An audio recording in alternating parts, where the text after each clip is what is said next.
I believe this is it. New York ટાઈમ્સમાં ઘણા વખત પહેલા તંત્રી લેખ હતો, how to bypass the bypass. જગતના ઘણા તૂતો છે, એમાંનું બાયપાસ એક મોટું તૂત પુરવાર થયું છે. આ મનુ કોઠારીનો ઓપિનિયન નથી. 10 વર્ષ પહેલા it has been discarded as useless and harmful. ફાયદો બહુ કરે છે સંસ્થાને, ડોક્ટરોને, પણ પેશન્ટને સરવાળે બાદબાકી જ હોય છે. છેલ્લા 10 વર્ષની control trial have not shown any advantage of bypass over ordinary treatment, which is also no treatment. ફક્ત દુકાનો લગાડીને આ લોકો બેઠા છે, એટલે હવે દુકાન બંધ કરવાની તાકાત નથી. 1977માં મને કહેવામાં આવેલું કે મનુ કેન્સરની કંઈ દવા નથી, છે જ નહીં, પણ એટલો બધો મોટો વેપાર છે કે અમે લોકોને સાચું કહેવા તૈયાર નથી. અને જ્યાં સુધી દર્દી પોતાની માંદગી પોતાના હાથમાં નહીં લે, તમારો ભય ને અમારો વૈભવ ભેગા દોડે છે, એટલું સમજજો. અને જ્ઞાનની દ્રષ્ટિએ દર્દી ડાક્ટર કરતા મોટો છે, કારણ કે દર્દીને અનુભવ છે, ડાક્ટરને ફક્ત માહિતી છે. દર્દી મારો ગુરુ છે, હું દર્દીનો બોસ નથી. મને કંઈ જો કંઈ નાનું મોટું જ્ઞાન છે. અને આર્થર બ્લૂમફિલ્ડ, અત્યારે અમેરિકામાં ગેરદવાઓ આપવાથી જે મૃત્યુઓ થાય છે એનો આંકડો કાર એક્સિડન્ટ કરતાં વધી ગયો છે.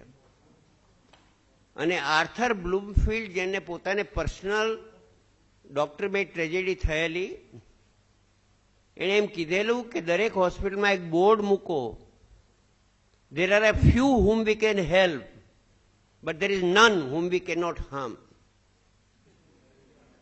There are a few whom we can help. There are none which can. મારા 6 ભાઈઓમાંથી 4 હાર્ટ એટેકથી મરી ગયા છે. અમારે તો બહુ સ્ટ્રોંગ ફેમિલી હિસ્ટ્રી, 2 નાના અને 2 મોટા. મેં મારો ECG પણ કઢાવ્યો નથી.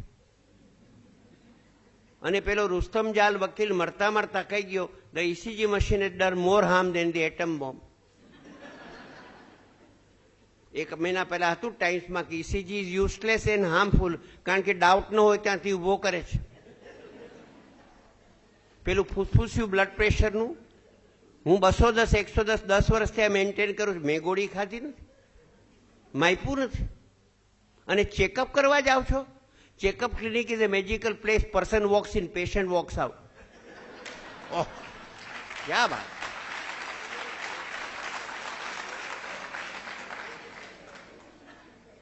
નિષ્પક્ષ રીતે કહું છું, નિષ્પક્ષ. આમાં મારી સાથે લુઈસ ટોમસ અમેરિકાના, લાયલ વોટસન યુરોપના છે, કે the greatest discovery of the 20th century is the profundity of human ignorance. કેન્સરની બાબત અમે સ્પેલિંગની આગળ જઈ શક્યા નથી ને જવાના નથી. હાર્ટ એટેકની બાબત સેમ, ડાયાબિટીસની બાબત સેમ, બ્લડ પ્રેશરની બાબત સેમ, આર્થરાઇટિસની બાબત સેમ. પણ હજુ ભદ્ર સમાજને એમ છે કે પૈસાને જોરે તબિયત ખરીદી શકાશે.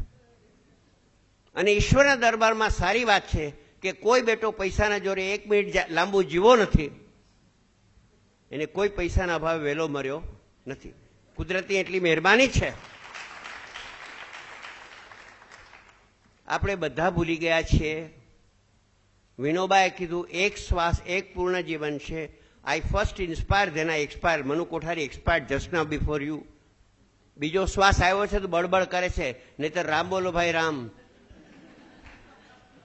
તરુણ બેનર્જી, મારો મિત્ર કાર્ડિયોલોજીસ્ટ, કલકત્તામાં મંચ ઉપર ચડ્યો, how to prevent heart attack, અને ત્યારે જ મરી ગયો હાર્ટ એટેકથી. અને 2000 વર્ષ પહેલા, પહેલી સદીમાં માર્કસ ઓરેલિયસ ફિલોસોફરે કીધું, many a physician forecasting death of the patient has had his own funeral attended by the same patient. અમારા નીતુ માંડકે 18,000 બાયપાસ કરીને પોતે જ હાર્ટ એટેકથી ઉપર સીધાવી ગયા. રોગ કોઈ દી આપણને મારતું નથી. મૃત્યુ એટલું પવિત્ર અને મહાન છે, એ રોગની રાહ જોતું નથી. દરેક શ્વાસે હું મરું છું, શ્વાસનો કોટા પૂરો થયો, પતી ગયો. થોડા વર્ષ પહેલા બ્રિજકિન્ડીમાં એક મોટા ઇન્ડસ્ટ્રીયાલિસ્ટ આડા પડેલા, ત્યારે ગરીબ હતા બહુ, 68,000 કરોડ જ હતા 68 વર્ષની ઉંમરે. કારણ કે it is 1/4 of Colgate scam, એટલે હું કહું છું બહુ ગરીબ હતા. ચિત્રગુપ્તે જોયું કે સાહેબનું તો પ્રીપેડ કાર્ડ પૂરું થવાનું છે. ભગવાનને ફોન જોડ્યો કે આને થોડા શ્વાસ આપો ને, ત્યારે શેર હોલ્ડરો સુઇસાઇડ કરશે. એટલે ભગવાન કે શેર હોલ્ડરના પાપિયાનું નામ મારે પાસે લઈ નહીં તો પરસેવા વિનાનો પૈસો છે, હરામનો. અને બીજું સાહેબને કહે છે બિલગેટના પૈસા શ્વાસ વેચાતો નહીં મળે, માગા દીકરીના હોય, વહુના ન હોય. માટે હે ફલાણા ભાઈ, હે બિરલા, હે ગોયંકા, હે મનુ કોઠારી, 100 વર્ષ જીવવાની તૈયારી રાખો ને દરેક આગલા શ્વાસે મરવાની તૈયારી રાખો બોસ. તો પછી બહુ ગડબડ નહીં કરો, બહુ ગુસ્સો નહીં કરો, બહુ સોનું નહીં ખરીદો. કબીરે હસાવો અને મરતી વખતે પણ જરા આનંદથી મરતા પણ શીખો યાર, તો આનંદથી જીવશો.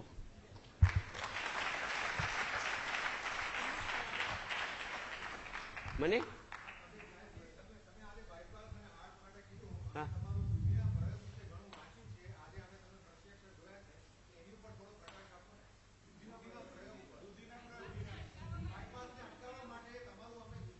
ના, એનામાં શું છે બોસે ભાઈ, એવું છે એક વસ્તુ કહી દઉં, દૂધીનો પ્રયોગ આયુષ્ય વધારતો નથી, પણ બાયપાસના તૂતમાંથી તમને બચાવે છે. પહેલી વાત એ, સૌથી પહેલી વાત. બીજું, ઇટ ઇઝ હાઈલી આલ્કલાઇન, એટલે હાર્ટને એનર્જાઇઝ કરે છે. હાર્ટનું ઇજેક્શન ફ્રેક્શન ઉપર જાય છે, સાંધાઓ ઢીલા પડી જાય છે જે ટાઈટ થઈ ગયા હોય છે, ભેજું સારું રહે છે, કોલેસ્ટ્રોલ નીચું આવે છે, બ્લડ પ્રેશર કંટ્રોલ થાય છે. કારણ કે દૂધીનો રસ સાક્ષાત અમૃત છે, કોબીનો રસ સાક્ષાત અમૃત છે, કોળાનો રસ સાક્ષાત અમૃત છે. સમજ્યા? એટલે પેલી વાત તો એ કે દૂધી ન હોય તો એ બાયપાસ ન કરાવાય. કોઈ તમને ઝેર મફત આપે તો લેવાય નહીં. 1980માં હું તાતા ઇન્સ્ટિટ્યૂટમાં બેઠો છું ને મારી પાસે મેડિસિનનું બાઇબલ હેરિસનનું વોલ્યુમ પડ્યું છે. એનું પાનું ઉથલાયું, કોર્નરી બાયપાસ. માં ચોખ્ખું લખેલું કે 6 મહિનામાં બધા બાયપાસીસ બંધ થઈ ગયા છે, છતાં પણ પેશન્ટને સારું લાગે છે. કંઈક કારણ હશે. એટલે નીચેની 3 થિયરી છે. પેલું, પ્લેસિબો ઇફેક્ટ, ખર્ચ કર્યાનો આનંદ. એનો પણ લોકોને ગર્વ હોય છે, સાહેબ બ્રિજકેન્ડીમાં 17 લાખ રૂપિયા આપ્યા, ક્યાં વાત છે. સેકન્ડ ઇઝ સેન્ઝરી ન્યુરેક્ટમી, નર્વ્સ કપાઈ ગયા, હાર્ટ તો ખરાબ જ છે પણ તમને ખબર પડતી નથી. અને third and most likely, bypass and angioplasty kill the complaining segment of the heart. When the heart complaining segment is killed, its nerves are killed. તમે પેન ફીલ કરતા ભૂલી જાઓ છો. જંગ જીત્યો મારો કાણિયો, બહુ ચલે તબ જાણ્યો. You have lost part of your heart. You have lost it ઇરરિટ્રીવેબલી.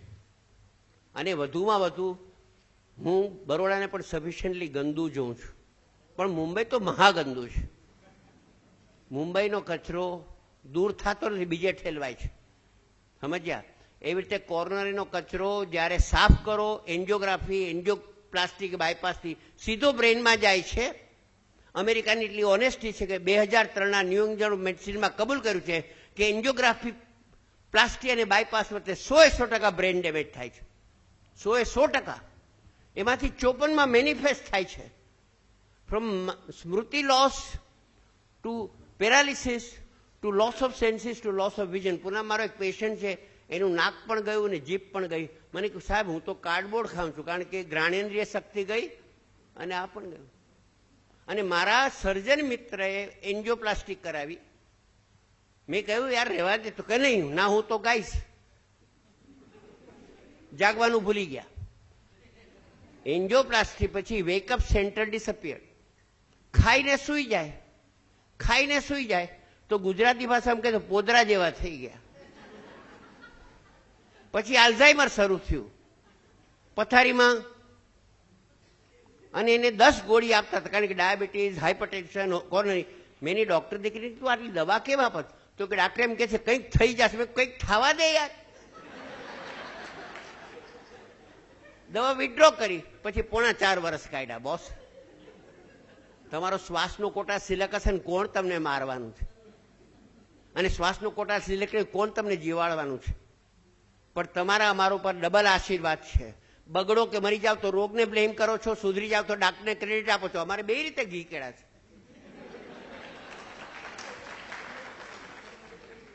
એટલે એક વસ્તુ કહું, 76માં મેક્સિકોના વિનોબા ભાવે મારું કેન્સરનું પુસ્તક રિલીઝ કર્યું. એમાં લખેલું, આ પુસ્તક દ્વારા સામાન્ય માણસ કેન્સર ઉપર એક્સપર્ટ થઈ જશે, કારણ કે કોઈ બેટો એક્સપર્ટ છે જ નહીં.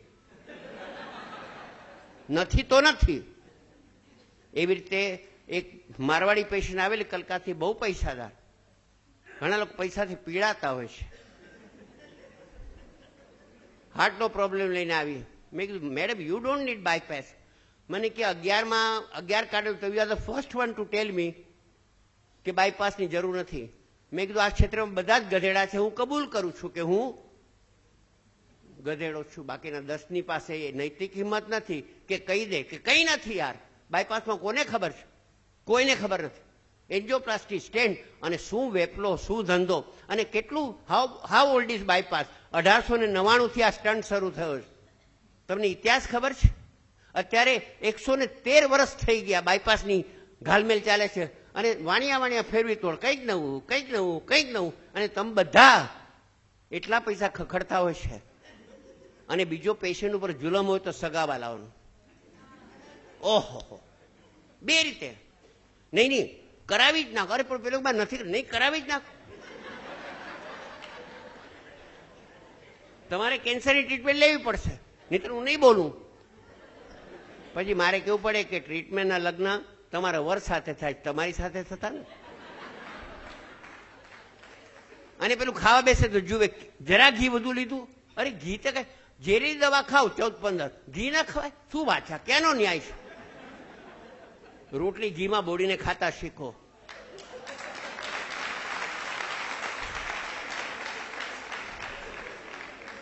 અને ખાધે કોઈ મર્યું નથી. ખાતા આવડે તો ખાતા આવડે. કોઈ ખોરાક, હું તમને કહું, there is no food which is wrong provided you give time. give time. કચરો ખાઓ પણ ધીરે ધીરે ખાઓ. એટલે એક છોકરીને મેં 14 કિલો ઘટાડવામાં મદદ કરી. પછી મને કે મને ફાસ્ટ ફૂડ બહુ ભાવે, શું કરું? મેં કીધું સ્લોલી ખા. ફાસ્ટ ફૂડ છે એ સ્વાદ છે. ન્યુટ્રિશનને ગોલી મારો, સ્વાદ છે. તો ભાઈ સ્વાદનું ક્ષેત્ર મોટું છે. તો મોઢામાં તો સ્વાદ નહીં માણો તો જીભની પાછળ માણવાના. જલ્દી ખાઈ જાઓ. પાઉંભાજી ખાતા કોકોલા પીતા કરે, કઈ કોકોલાનો સ્વાદ નહીં ને પાઉંભાજીનો સ્વાદ નહીં. એના કરતા એક પકોડું લીધું, એને મોઢામાં ફેરવો, એના પછી એને ચટણીનો ફેરવો, આનંદ કરો. અડધી કલાક લાગશે. મારા એક મિત્ર છે ને કે તાજમહાલમાં લાંબુ બેસવું હોય ને તો ક્લિયર સૂપ ઓર્ડર કરવું અને ફોકથી પીવું.